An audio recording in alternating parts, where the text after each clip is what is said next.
Laisa bi khairikum man taraka dunyahu li akhiratihi.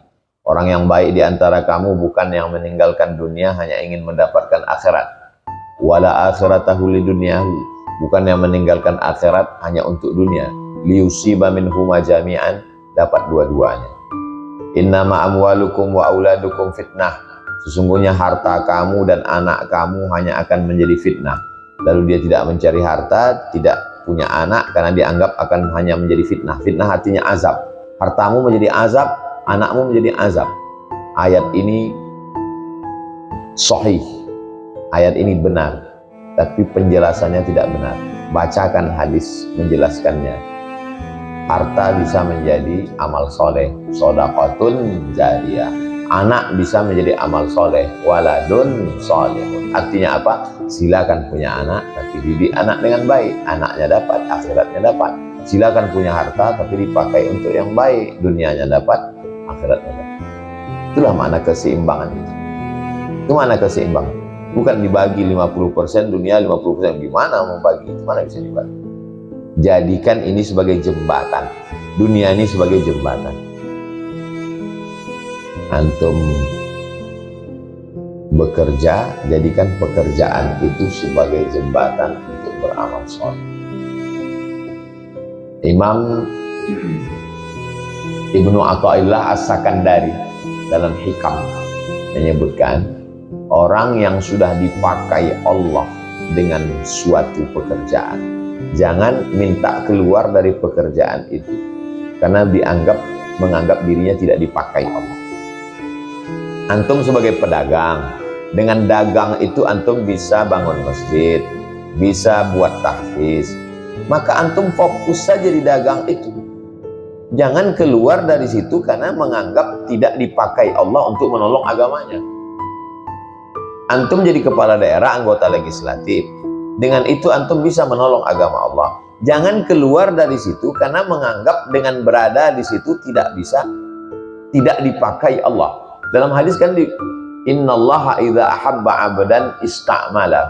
Kalau Allah cinta kepada hamba, dipakainya hamba itu.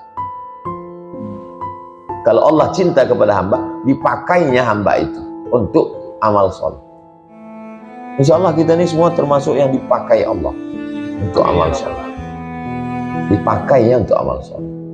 Ori dipakai Allah untuk amal soleh. Antum di TV One dipakai Allah untuk amal soleh. Ini semua ini dipakai Allah untuk amal soleh. Jangan merasa saya kalau di sini saya nggak dipakai Allah, saya pindah ke sini. Enggak. Antum di situ pun dipakai Allah. Seimbang. Waktu antum dapat dua-duanya. Sebagai karyawan, pekerja, pengusaha antum dapat, tapi akhirat antum juga tidak tinggal. Itu yang perlu dipahami sekarang. Banyak orang sekarang all out untuk kerja. Pas ditanya gimana untuk akhirat, untuk agama, nantilah Pak Ustadz, insya Allah saya kalau udah selesai ini jadi pengurus masjid. Itu mindsetnya kan. Bisa. Wallahu a'lam. Ada orang yang tidak mau dunia, dan fenomena itu sudah ada sejak zaman Nabi. Aqumu wala arqud, saya tidak mau tidur, saya mau tahajud aja. Asumu wala uftir, saya nggak mau makan, saya mau puasa aja. Wa ana a'tazilun nisa, saya mau menjauhi perempuan. Di antara sahabat Nabi yang melakukan ini, yang masyhur, yang ada dalam hadis dua orang. Yang pertama Abu Darda, yang kedua Abdullah bin Amr bin As. Abu Darda ditegur oleh sahabatnya yang dipersaudarakan Nabi, namanya Salman Al-Farisi. Abdullah bin Amr bin As ditegur oleh ayahnya langsung. Amr bin As melapor ke Nabi, anak saya ini sudah meninggalkan. Fenomena ekstrim untuk meninggalkan dunia sudah ada sejak zaman sahabat Nabi. Itu yang dilarang. Maka Nabi marah. Apa kata Nabi? Asumu, saya pun puasa. Wa uftir, tapi aku tetap makan. Aqumu, aku malam tahajud. Wa arqud, tapi aku tetap ada tidurnya. Wa atazawwajun nisa, dan aku menikah. Faman raghiba an sunnati falaysa minni. Siapa yang tidak mengikut sunnahku, maka bukan umat. Jadi kalau mau tidak meninggalkan dunia, contohnya laqad kana lakum fi rasulillahi uswatun hasanah. Ikutlah. Nabi mempunyai rumah, Nabi mencari harta, Nabi bersedekah, Nabi menikah, Nabi puasa, Nabi makan, Nabi jalan di pasar. Itu yang dimaksud jangan meninggalkan dunia. Karena ada fenomena orang meninggalkan dunia. Dunia ini mesti ditinggalkan. Ada gerakan bunuh diri sekarang. Ada gerakan bunuh diri beberapa waktu yang lalu, yang orang mati itu ternyata dia ikut satu aliran untuk tidak makan-makan sampai akhirnya mati. Gerakan untuk meninggalkan dunia. Ada gerakan aliran sesat di luar Islam, ada di dalam Islam tapi sesat, ada di luar Islam kafir, untuk gerakan meninggalkan dunia, menghirup racun beramai-ramai karena dianggap keberadaan kita di dunia ini hanya akan merusak dunia. Dalam Islam tidak. Keberadaan kita di dunia ini untuk memperbaiki dunia. Inni ja'ilun fil ardi. Jadi jangan tinggalkan dunia. Antum jangan tinggalkan TV1. Min mauludin illa yuladu alal fitrah. Tidak ada satupun anak yang lahir itu melainkan dia dalam keadaan fitrah. Kata Abu Hurairah, arti fitrah itu fitratul Islam. Anak yang lahir itu Islam. Makanya kalau anak itu lahir, bapak ibunya tak Islam, mati dia waktu lahir, dia tetap masuk surga. Karena dia lahir itu dalam keadaan Islam. Fa'abawahu, kedua orang tuanya, yuhawwidanihi, merubahnya jadi Yahudi. Au yunassiranihi, merubahnya jadi Nasrani. Au yumajjisanihi, merubahnya jadi Majusi. Makanya tak ada bunyi hadisnya kedua orang tuanya membuatnya jadi Islam. Karena anak itu sudah lahir Islam. Yang merubah anaknya jadi Yahudi, Nasrani, Majusi adalah orang tuanya. Dengan cara pendidikannya, cara pandangnya, walaupun zohirnya nampaknya disekolahkan agama, tapi mungkin di rumah kurang ditanamkan dan lain sebagainya. Sampai kapan orang tua ini wajib menjaga? Minal mahdi ilal lahdi. Sampai nanti anak itu mau sakaratul maut pun tetap dia bisikkan, walaupun anaknya itu dia bisikkan di telinganya, la ilaha illallah. Kalau sudah anak itu mengangguk, maka laksanakanlah jenazah dengan cara Islam. Tapi kalau sudah tidak juga, la yukallifullahu nafsan illa wus'aha. Allah tidak membebani orang lebih dari kemampuannya. Lalu kemudian habis.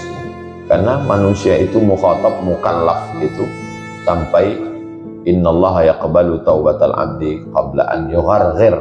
Kalau sudah ghargharah, selesai, habis.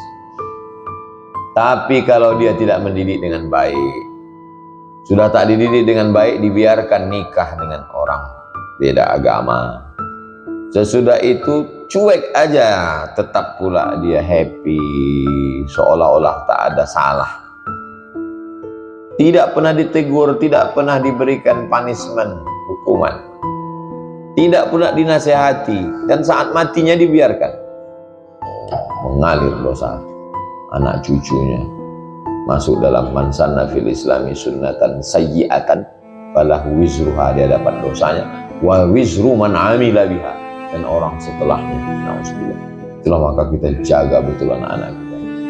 Di mana-mana tabligh akbar, masukkan anak Anda ke pesantren, selamatkan dari sekuler, liberal, ateis, komunis, agnostik. Kenapa saya sampaikan itu? Karena satu-satunya lagi yang bisa menyelamatkan pesantren. Nah, anak ponakan saya wajib masuk pesantren, kirim masuk pesantren. Tapi setelah tamat pesantren, nih libur, tanya gimana? Alhamdulillah masih tahan sampai kelas 6 tamat, nanti kelas 12 Insya Allah. Apa yang nggak enak? Ada yang membuli-buli, Kalau saya nanya, bapak emaknya nggak ada, saya. Ini gimana di pondok? Enak, masih tahan, masih kuat. Setelah tamat pondok ini terserah dia mau kemana. Sudah kuat akidahnya, sudah kuat imannya. Ibarat pohon kayu, sudah bisa dikeluarkan dari pot. Kita tak sanggup, saya tak sanggup mendidik. Mesti masuk pesantren. Sami masuk pesantren. Dia bilang sama ustazah, ini Sami ini nanti SD kita kirim ke madrasah. Rupanya tak sanggup juga ya SD, taman SD lah. Atau agak SMP. Tidak bisa. Jangan sudah terjadi. Tidak 1-2 jamaah yang menghadapkan saya tentang kasus murtad. Nauzubillah. Bapaknya soleh, ibunya pengajian. Gara-gara apa? Dibiarkan dengan nikah beda agama, dibiarkan pacaran. Ini kekeliruan orang tua. Masalah jodoh kamu cari sendiri. Oh, nggak bisa. Kita memang bukan zaman Siti Nurbaya untuk memaksakan, tapi untuk mengarahkan. Jangan sampai sesudah dia murtad baru datang ke ustadz. Tolong diruqyah ustadz. Ruqyah apa? Dia udah tak digoda setan lagi. Mana mau goda setan? Ini temennya. Hah? Ini temennya setan. Oh, udah geng kita ini ya setan. Alhamdulillah. Wallahu a'lam.